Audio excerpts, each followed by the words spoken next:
پیارے دوستو، غربت ایک اہم معاشرتی مسئلہ ہے جس پر قرآن و حدیث نے بھرپور روشنی ڈالی ہے۔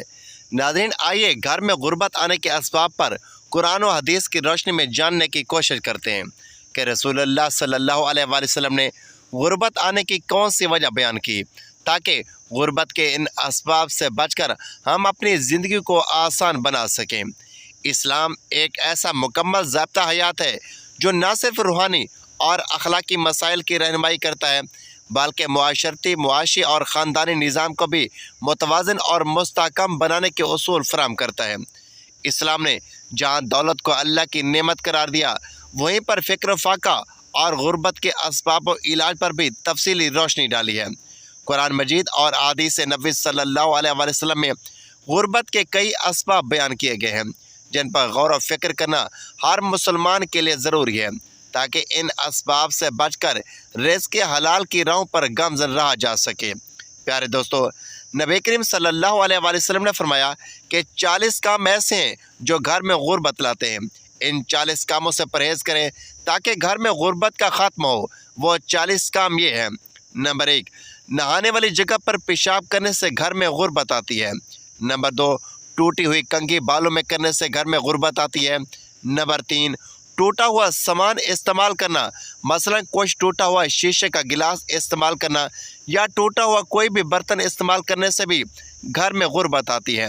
نمبر 4، گھر میں کوڑا کرکٹ جمع کرنے سے بھی گھر میں غربت آتی ہے۔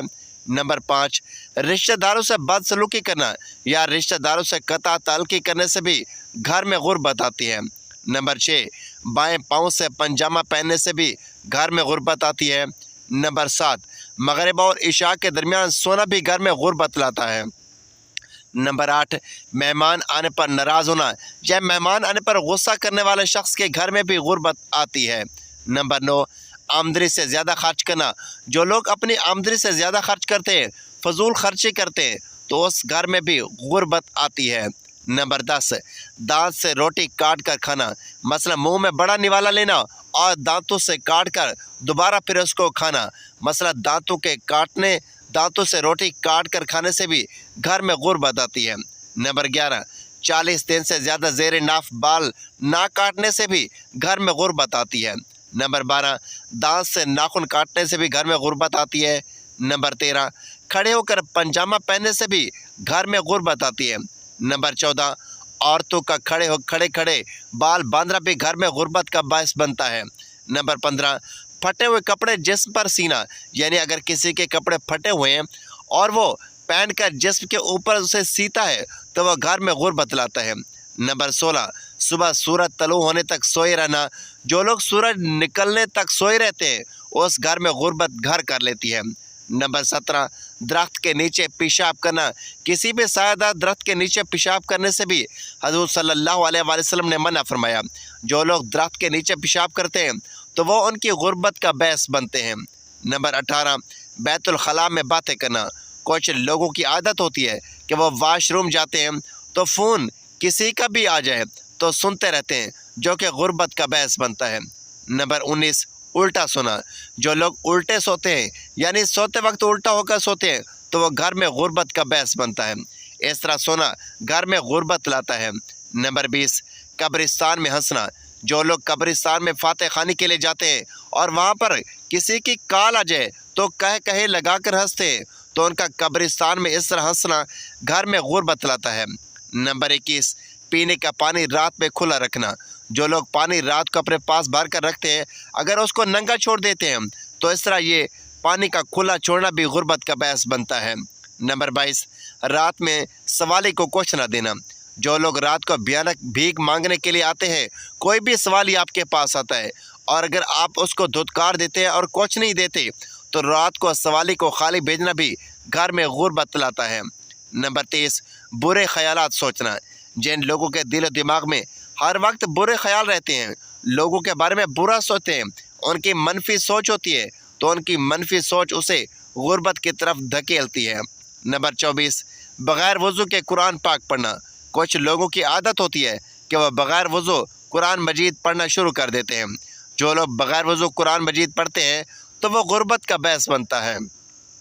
نمبر 25، استنجا کرتے وقت باتیں کرنا، جو لوگ واش روم میں جاتے ہیں، استنجا کرتے ہیں، فون پر باتیں کرتے رہتے ہیں، تو وہ گھر میں غربت کو دعوت دیتے ہیں۔ نمبر 24، ہاتھ دھوئے بغیر کھانا کھانا۔ یہ سنت نبوی ہے کہ کھانا ہاتھ دھو کر کھانا چاہیے۔ جو لوگ بغیر ہاتھ دھوئے کھانا کھاتے ہیں تو وہ اپنے گھر میں غربت کے ڈیرے لگواتے ہیں۔ نمبر 27، اپنی اولاد کو کوسنا۔ جو لوگ اپنے گھر میں بیوی بچوں کو اولاد کو ہر وقت جھڑکتے رہتے ہیں، ان پر غصہ نکالتے ہیں، تو ان کے غصے کی وجہ سے گھر میں غربت آ جاتی ہے اور اللہ کی ناراضگی چھا جاتی ہے۔ نمبر 28، دروازے کی چوکھٹ پر بیٹھنا۔ اکثر دیکھا گیا ہے کہ گھروں میں لوگ دروازے پر بیٹھ کر باتیں کرتے رہتے ہیں یا کوئی سوچتے رہتے ہیں، لیکن ان کو اس بات کا اندازہ نہیں ہوتا کہ دروازے پر بیٹھنے سے گھر میں غربت آتی ہے، لہذا دروازے کی چوکھٹ پر نہیں بیٹھنا چاہیے۔ نمبر 29، لہسن اور پیاز کے چھلکے جلانا۔ جو لوگ لہسن اور پیاز کے چھلکے آگ میں جلاتے ہیں تو ان کے گھر میں غربت ڈیرے لگا لیتی ہے۔ نمبر 30، فقیر سے روٹی یا کوئی اور چیز خریدنا۔ اکثر دیکھا گیا ہے کہ جو فقیر روٹیاں اکٹھی کرتے ہیں تو لوگ ان سے خرید لیتے ہیں۔ اس طرح فقیر سے روٹی یا کسی بھی چیز کا خریدنا گھر میں غربت کا باعث بنتا ہے۔ نمبر 31، پھونک سے چراغ بجھانا۔ جو لوگ پھونک سے چراغ بجھاتے ہیں تو ان کے گھر میں بھی غربت آتی ہے۔ نمبر 32، بسم اللہ پڑھے بغیر کھانا شروع کرنا۔ جو لوگ کھانا کھاتے وقت بسم اللہ نہیں پڑھتے تو کھانے میں سے برکت اٹھ جاتی ہے اور غربت ان کا مقدر بن جاتی ہے۔ نمبر 33، غلط قسم کھانا یعنی جھوٹی قسم کھانا۔ جو لوگ اپنے کاروبار میں جھوٹی قسمیں کھاتے ہیں تو غلط اور جھوٹی قسم کھانے کی وجہ سے برکت اٹھ جاتی ہے اور گھر میں غربت آتی ہے۔ نمبر 34، جوتا اور چپل الٹا دے کر سیدھا نہ کرنا۔ اکثر لوگ دیکھتے ہیں کہ جوتا الٹا پڑا ہوتا ہے، لیکن وہ لوگ جوتا سیدھا نہیں کرتے۔ جو جوتا الٹا دے کر سیدھا نہیں کرتے تو ان کے گھر میں بھی غربت آتی ہے۔ نمبر 35، حالت جنابت میں حجامت کرنا۔ اکثر دیکھا گیا ہے کہ جو لوگ اپنے گھر میں اپنی بیویوں سے ہم بستری کرتے ہیں، ہم بستری کے بعد وہ نہاتے نہیں، نہانے سے پہلے شیو کرنا شروع کر دیتے ہیں، تو ایسے حالات میں بھی گھر میں غربت آتی ہے۔ نمبر 36، مکڑی کا جالا گھر میں رکھنا۔ اکثر دیکھا کہ گھروں کے کونوں میں مکڑی نے جالے بنائے ہوتے ہیں، تو جس گھر میں بھی مکڑی کا جالا ہو تو اس گھر میں بھی غربت آتی ہے۔ لہٰذا آپ لوگوں کو کوشش کرنی چاہیے کہ جس گھر میں بھی مکڑی کا جالا ہو وہ گھروں کو اچھی طرح چیک کرے، کمروں کے کونوں کو چیک کرے تاکہ مکڑی کا جالا نہ ہو اور گھر میں برکت ہے۔ نمبر 37، رات کو جھاڑو لگانا۔ کچھ عورتیں ایسی ہوتی ہیں جو اپنے گھروں میں رات کو جھاڑی لگاتی ہیں، دن کو ٹائم نہیں ملتا تو وہ رات کو جھاڑو لگانا شروع کر دیتی ہیں، لیکن ان کو اس بات کا علم نہیں ہوتا کہ رات کو جھاڑو لگانے سے گھر میں غربت آتی ہے، لہذا رات کو جھاڑو دینے سے پرہیز کریں۔ نمبر 38، اندھیرے میں کھانا کھانا۔ حضور نبی کریم صلی اللہ علیہ وآلہ وسلم نے ارشاد فرمایا کہ کھانے کو ہمیشہ روشنی میں کھانا چاہیے۔ جو لوگ اندھیرے میں کھانا کھاتے ہیں تو وہ ان کے لیے مضر صحت ہو سکتا ہے، یا ہو سکتا ہے کہ کھانے میں کوئی چیز چلی جائے اور وہ انسان کے اندر جا کر اس کو نقصان دے، اس لیے اندھیرے میں کھانا نہیں کھانا چاہیے۔ نمبر 39، گھڑے میں منہ لگا کر پانی پینا۔ اکثر دیکھا گیا کہ گھڑے میں یا پانی والے جگ میں پانی پڑا ہوتا ہے لیکن ساتھ میں گلاس نہیں ہوتا۔ اگر گلاس نہیں ہوتا تو لوگ گھڑے کو ہی منہ لگا لیتے ہیں یا جگ کو منہ پر رکھ لیتے ہیں، تو اس طرح کرنے سے گھر میں غربت آتی ہے۔ نمبر 40، قرآن مجید کا نہ پڑھنا۔ اکثر دیکھا گیا ہے کہ قرآن مجید تقریباً ہر گھر میں موجود ہوتا ہے، لیکن گھر میں موجود تو ہوتا ہے لیکن اس کو پڑھنے والا کوئی نہیں ہوتا۔ اس پر پڑھے پڑھے مٹی جم جاتی ہے لیکن قرآن مجید نہیں پڑھتے، تو قرآن مجید نہ پڑھنے کی وجہ سے گھر میں بہت غربت آتی ہے۔ اس لیے انسان کو چاہیے کہ جس گھر میں بھی قرآن مجید ہو وہ روزانہ کی بنیاد پر قرآن مجید کو پڑھے اور اس کو اپنی زندگی کا حصہ بنائیں تاکہ غربت سے بچا جا سکے۔ پیارے دوستو، حضور نبی کریم صلی اللہ علیہ وآلہ وسلم نے ارشاد فرمایا کہ 7 موقع ایسے ہیں کہ جس میں انسان کی مانگی گئی دعا کبھی رد نہیں ہوتی۔ وہ 7 موقع یہ ہیں۔ نمبر 1، جب دھوپ میں بارش ہو رہی ہو۔ اکثر اوقات دیکھا گیا ہے کہ دھوپ میں بھی بارش ہو رہی ہوتی ہے اور دھوپ بھی نکلی ہوتی ہے اور بارش بھی ہو رہی ہوتی ہے۔ یہ انسان کے لیے ایک بہترین موقع ہوتا ہے کہ جب دھوپ بھی نکلی ہو اور بارش بھی ہو رہی ہو تو انسان کو دعا مانگنی چاہیے۔ ایسے موسم میں ان حالات میں دعا مانگنے سے ہر صورت میں دعا قبول ہوتی ہے اور اللہ تعالیٰ مجھ سے نکلی ہوئی اس وقت ہر بات پوری کرتا ہے۔ نمبر 2، جب اذان ہو رہی ہو۔ جب اذان ہو رہی ہوتی ہے تو اذان کے بعد جو بھی بندہ دعا مانگتا ہے تو اللہ تبارک و تعالیٰ اس کی مانگی گئی دعا فوراً قبول کرتا ہے۔ جب اذان ہو رہی ہو اس وقت نہیں، اذان ہونے کے بعد جو بندہ بھی دعا مانگے گا اس کی دعا فوراً قبول ہوگی۔ نمبر 3، سفر کے دوران مانگی گئی دعا۔ حضور نبی کریم صلی اللہ علیہ وآلہ وسلم نے ارشاد فرمایا، جو بندہ سفر کے دوران سفر میں اپنے گھر والوں کے لیے یا جس بھی شخص کے لیے دعا مانگتا ہے، اللہ تبارک و تعالیٰ اس کے منہ سے نکلی ہوئی ہر دعا پوری کرتا ہے اور اس کی دعا فوراً قبول کرتا ہے۔ نمبر 4، جمعہ کے دن مانگی گئی دعا۔ حضور نبی کریم صلی اللہ علیہ وآلہ وسلم نے ارشاد فرمایا، جو بندے جمعہ کے دن جو بھی دعا مانگتے ہیں تو اللہ تبارک و تعالیٰ ان کی ہر مانگی گئی دعا قبول فرماتا ہے، بشرطے کہ جائز دعا ہو۔ نمبر 5، رات کو جب آنکھ کھلے۔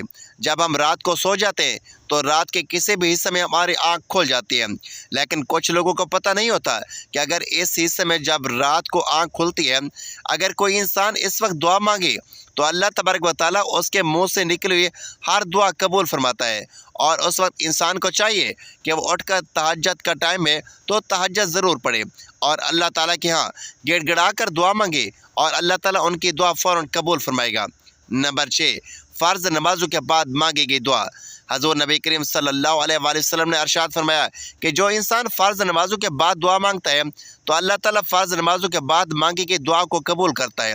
اس لیے ہر انسان کو، ہر مسلمان کو چاہیے کہ فرض نماز کے بعد 5 نمازیں ہوتی ہیں اور 5 نمازوں کے فرض نماز کے بعد انسان کو اپنوں کے لیے اور ہر مسلمان کے لیے دعا مانگنی چاہیے، اور فرض نماز کے بعد مانگی گئی دعا اللہ تبارک و تعالیٰ قبول فرماتا ہے۔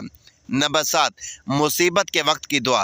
حضور نبی کریم صلی اللہ علیہ وآلہ وسلم نے ارشاد فرمایا کہ جب انسان کسی مصیبت میں ہو اور اسے کوئی راہ نظر نہ آئے تو انسان کو چاہیے کہ وہ اپنے رب سے رجوع کرے، جو ہر انسان کی اور جو اپنے ہر بندے کی مشکلات کو دور فرماتا ہے، جو بہترین مددگار ہے، جو اپنے بندے کی مشکلات کو دور کرنے والا ہے، اور اسی سے دعا مانگے اور مصیبت کے وقت مانگی گئی دعا اللہ تعالیٰ فوراً قبول کرتا ہے۔ ناظرین کرام، اللہ تبارک و تعالیٰ سے دعا ہے کہ اللہ تعالیٰ ہم تمام مسلمان بہن بھائیوں کو ان 40 باتوں سے بچنے کی توفیق عطا فرمائے جو گھر میں غربت اور تنگ دستی کا باعث بنتے ہیں۔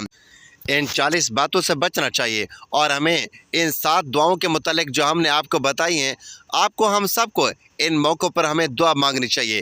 ان 7 موقعوں پر اللہ تعالیٰ ہر انسان کی دعائیں قبول کرتا ہے، جو ان 7 وقت میں ہر انسان کو چاہیے کہ وہ اللہ تبارک و تعالیٰ سے دعا مانگے اور اس وقت میں مانگی گئی دعا اللہ تبارک و تعالیٰ قبول کرتا ہے۔